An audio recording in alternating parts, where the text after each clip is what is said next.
こちらでは、女子高校生、ユナの恋愛を描いた短編小説を朗読します。お楽しみいただけたら幸いです。それでは、朗読を始めます。タイトル、君のフルート、私の風景。夏の午後、愛知県新城市のとある高校。山あいを抜ける風が心地よく頬を撫でた。岡本優奈は、校舎裏の坂を上がった先でキャンバスを立て、絵筆を握っていた。やっぱり、なんか違うな。美術部3年。引退前の最後のコンクール作品を仕上げるはずが、どうにも筆が進まない。テーマは風景だけれど、描きたい景色の形がつかめない。そんなユナが筆を置いたとき、風に乗って柔らかな音が届いた。澄んでいて、どこか切ないフルートの旋律。綺麗。音の方向に目をやると、グラウンドの端の木陰に人影が見える。その音は夏の空に溶けて、心の奥につっかえるものをゆっくり溶かしていった。不思議と、筆をまた持ちたくなった。空の青、木々の緑、そして風の音。全部、今ここにある。それから数日、ユナは放課後になるとその場所で絵を描いた。そして決まって、同じ時間にあのフルートの音が響く。今日の音、少し明るいな。昨日は静かだったのに。独り言を言いながら筆を動かす。音があると、色も決まる。音色に誘われるように、キャンバスに色が重ねられていくようだった。コンクール作品の提出を控えたある日の放課後、美術室で道具を片付けていると、吹奏楽部の生徒たちがホールの方から戻ってきた。その中で、見覚えのある背中が目に留まった。フルートケース。持っているのは、クラスメイトの伊吹だった。もしかして、あれって伊吹くん。気づいた時には、思わず呼びかけていた。岡本さん。驚いたように振り向いた彼に、ユナは少し緊張しながら聞いた。もしかして、放課後、いつも校舎裏で練習してた？うん。どうして知ってるの？伊吹くんのフルート、ずっと聞こえてたの。すごく綺麗な音だったよ。伊吹は少し照れたように笑った。そうなんだ。ありがとう。人のいないところの方が集中できるから、あそこで練習しててさ。でも、まさか岡本さんに聞かれてたとは。毎日、楽しみにしてたの。伊吹くんのフルート。なんていうかね、音に合わせると不思議と筆が進むんだよ。へえ、そんなことあるんだ。俺もさ、練習してると景色の色が変わって見える日があるんだ。風が違うとか、光が違うとか。わかる、それ。今日の風、ちょっと優しいなとか思う。二人は顔を見合わせて笑った。言葉にしなくても、なんとなく通じ合う感じが心地いい。コンクール、もうすぐだよね。うん、これが最後の作品。俺たちも来週コンクール本番。それが終われば引退か。寂しいね。でも、ちょっとホッとしてる。風が二人の間を通り抜けた。夕日が息吹の方を照らして、その横顔が少し大人びて見えた。岡本さんの絵、どんなのか見てみたいな。完成したら見せてあげる。その代わり、伊吹くんたちの演奏も聞かせて。うん、いいよ。きっと撮影もしてるから、岡本さんに見せるね。約束する。数日後、美術部も吹奏楽部も、それぞれの最後の大会を終えた。達成感と少しの空虚さ。そんな夜、スマホにメッセージが届く。岡本さん、お疲れ様。俺も今日で引退したよ。コンクールの絵、見たよ。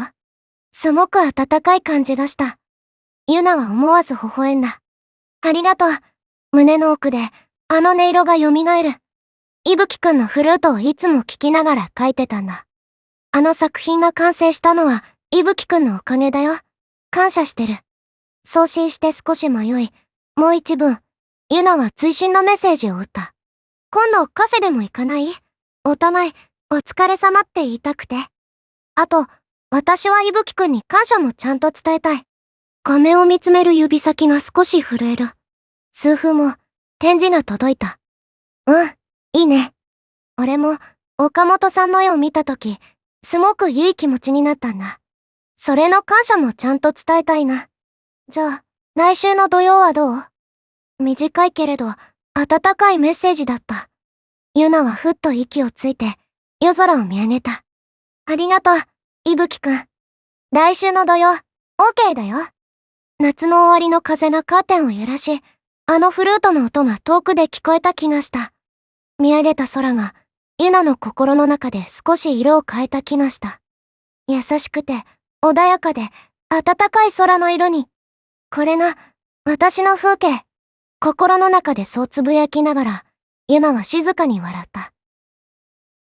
で、今お聞きいただきましたのは、女子高校生の恋愛を描いた短編小説「君のフルート、私の風景」でした。岡本ゆなさんの夏の終わりの少し切なくも温かい心の動きが伝わってくる素敵な物語でしたね。本日はこの物語を少し恋愛心理学的な観点も交えながら深掘りしていきたいと思います。よろしくお願いします。主人公のゆなさんは美術部3年で、引退前の最後のコンクール作品に挑むも、テーマである風景の景色の形がつかめず、筆が進まない状態でした。この状況から物語は始まります。彼女の創作活動の停滞を破ったのが、校舎裏の木陰から風に乗って届いた澄んでいてどこか切ないフルートの旋律でした。この音がゆなさんの心の奥につっかえるものをゆっくり溶かしていったと描写されています。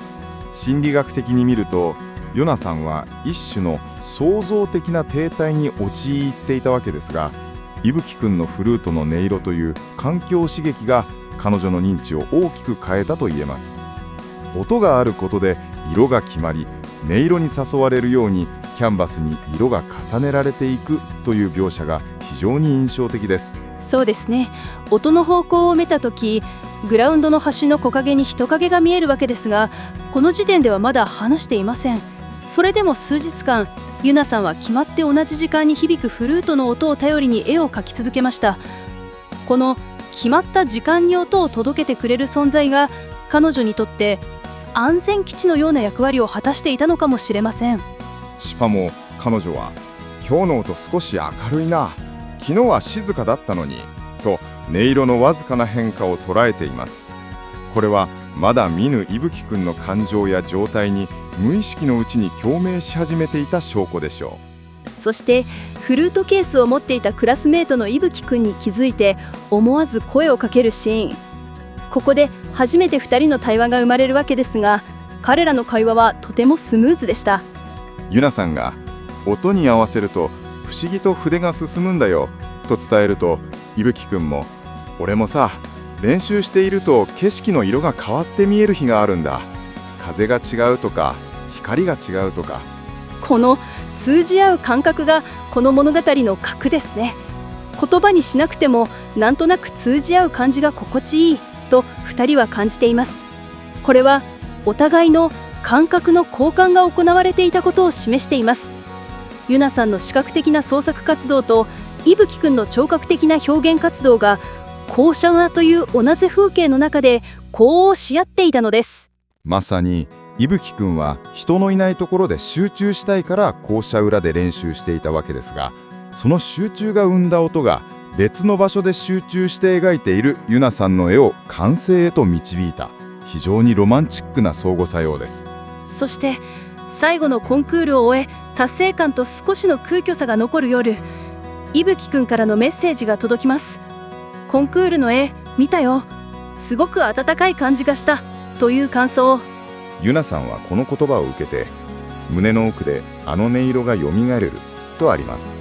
ここで初めて音と絵の相互作用が感謝という感情を通じて人と人との関係へと昇華された瞬間です。そしてゆなさんが一歩踏み出します。今度カフェでも行かない？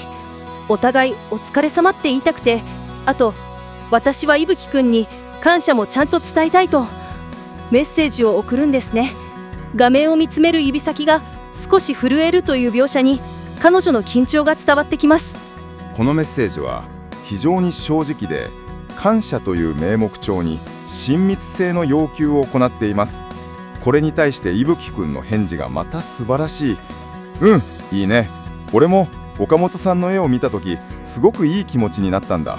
それの感謝もちゃんと伝えたいなとすぐに肯定し、感謝の相互性を強調しています。この温かいメッセージにユナさんは夜空を見上げ、優しくて穏やかで温かい空の色に、これが私の風景と心の中でつぶやきます。彼女がコンクールで描きたかった景色の形は、フルートの音色によって生まれた感情であり、伊吹くんとのつながりによって色づけられた心の状態そのものだったわけですね。夏の終わりに訪れた非常に静かで、しかし確かな恋の始まりを感じさせる素敵なエンディングでした。お互いの創生性を高め合った2人の関係が来週の土曜日のカフェでどんな音色を奏でるのか想像するだけで胸が温かくなりますね。それでは本日の「君のフルート私の風景」の解説はここまでとさせていただきます。最後まで聞いていただきありがとうございます。ユナのプロフィールはこちらです。美術部に所属している17歳の高校生です。彼女のイラストギャラリー動画を YouTube で配信しています。またイラストデータをグッズサイトすずりで配信しています。ぜひ概要欄のリンクからお越しください。こちらでも楽しんでいただけたら嬉しいです。最後にこの動画にもいいねやフォローをして応援してもらえたらすごく嬉しいです。よろしくお願いします。